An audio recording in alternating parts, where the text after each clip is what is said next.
Welcome along to Patrick Christie tonight on GB News. Now, look, coming up, are we staring down the barrel of a socialist coalition from hell? But first, should the Green Party's new pro-Palestine councillors be expelled? It's time for our head-to-head.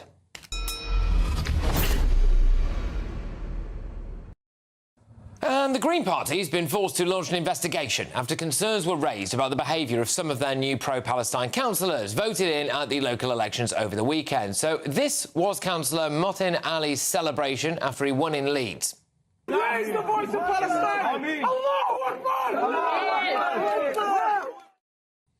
Reports have since emerged stating that Ali played a pivotal role in the hounding of the Jewish chaplain at the University of Leeds, Rabbi Zachariah Deutsch, who went into hiding after receiving threats from pro-Palestine activists because he served with the Israeli army. But it's not just Mohsin Ali, apparently. Green Party councillor in Bristol, Mohammed Makawi, claimed in social media posts that Hamas's massacre of innocent Israelis was an American Zionist lie. And another Green councillor, Imtiaz Ali, branded Zionists as nothing more than common thieves, willing to massacre thousands in the process. That was in a Facebook post last December. So look, tonight I am asking, should these candidates be immediately expelled from the Green Party? Going head-to-head on this are the chairman of the National Jewish Assembly, Gary Mond, and the co-founder of the Muslim Debate Initiative, Abdullah Andalusi. Gary, I'll start with you. What's your view? Should they be expelled? My view is that anybody in politics of whatever party who advocates any form of violence has got no place in public life and no place in a major political party like the Green Party. When you shout Allahu Akbar, I appreciate that means God is great, but it is the shout that's used by Hamas terrorists and others who kill Jews in Israel. Allahu Akbar. If you shout that, you have no place in politics. Abdullah, your views on that? Firstly, I think that's quite ridiculous because Allahu Akbar is what Muslims say every time they pray. It means God is great. It's a Semitic word. Allah is a Semitic word. Jesus would have said a word similar to that. And it's simply just an exaltation. It should not be associated with people who commit terrorist acts. In fact, just as it would be anti-Semitic to blame all Jews for the act of Israel, it would be also anti-Muslim to demonise a Muslim exaltation of prayer simply because there are some individuals in the world that haven't used it improperly. Does it change that slightly, Abdullah, when the whole point of him standing is as he says, you know, for Gaza and for Palestine? Does it change that? Because, I mean, I'm not hearing any kind of denunciation of Hamas there. So is there a context there when it comes to shouting that or not?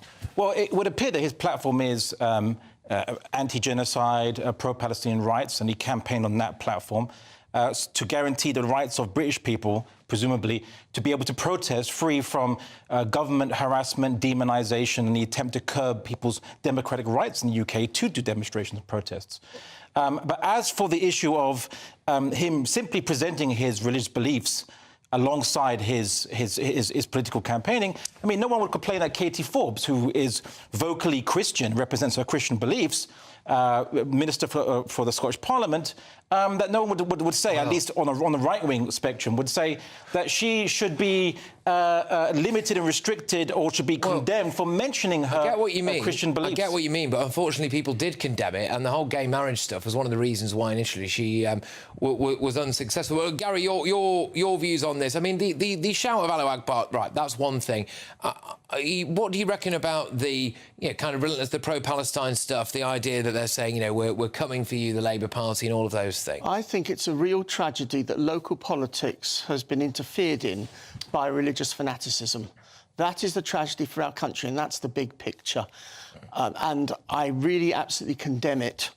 The involvement of this. There are far more important local issues that affect constituencies all over the country, and people have been voting in the elections, and to suddenly have the events of 2,000 miles away brought into play as an election issue is tragic in our country. And Abdullah, it's not really all about Palestine, is it? We saw very quickly the MuslimVote.co.uk issuing a list of 18 demands to the Labour leader. One of those was to be bang in favour of Sharia pensions, for example. I mean, what's all that about? No, well, firstly, religion doesn't have anything to do about it.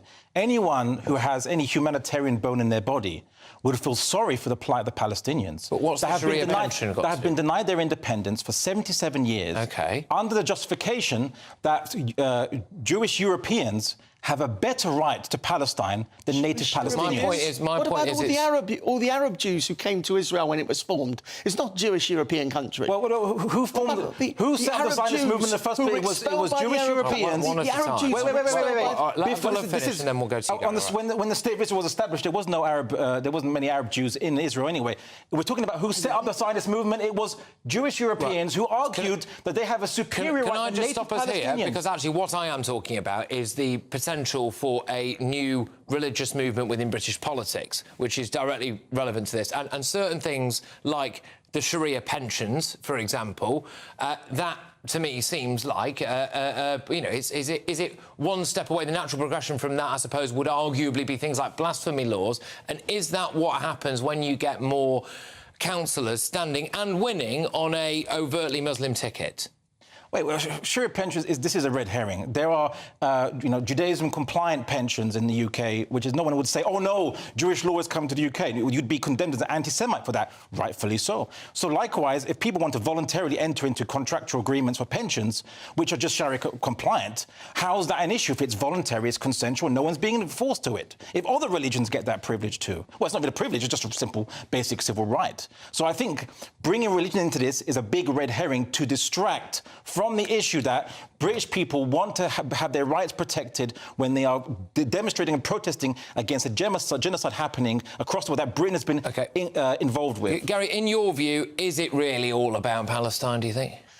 No, I think if you look at the 18 requests, the 18 demands from the Muslim vote, there's a great deal of worry, which I think Jews and Christians and others will feel alike, in the requirement for legislation to make Islamophobia an offence, because I think that it's perfectly OK to criticise Judaism, it's perfectly OK to criticise Christianity, and it must also be perfectly OK to criticise Islam in certain situations. So do you think then homophobia should be legalised as well, then? I don't believe homophobia should be legalised. So then why Islamophobia is an issue for you that you think, well, that should be legalised, but not homophobia? It's not about the criticism of Islam, it's the criticism of Muslims for being Muslim. That is the issue. The term, that's what simply it means.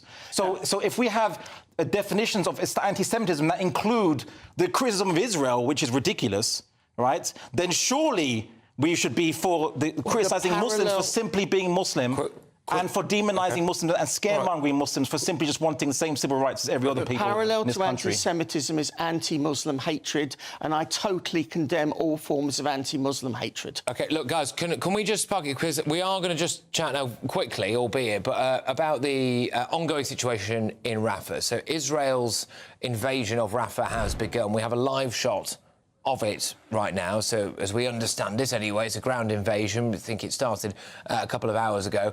Ceasefire talks broke down.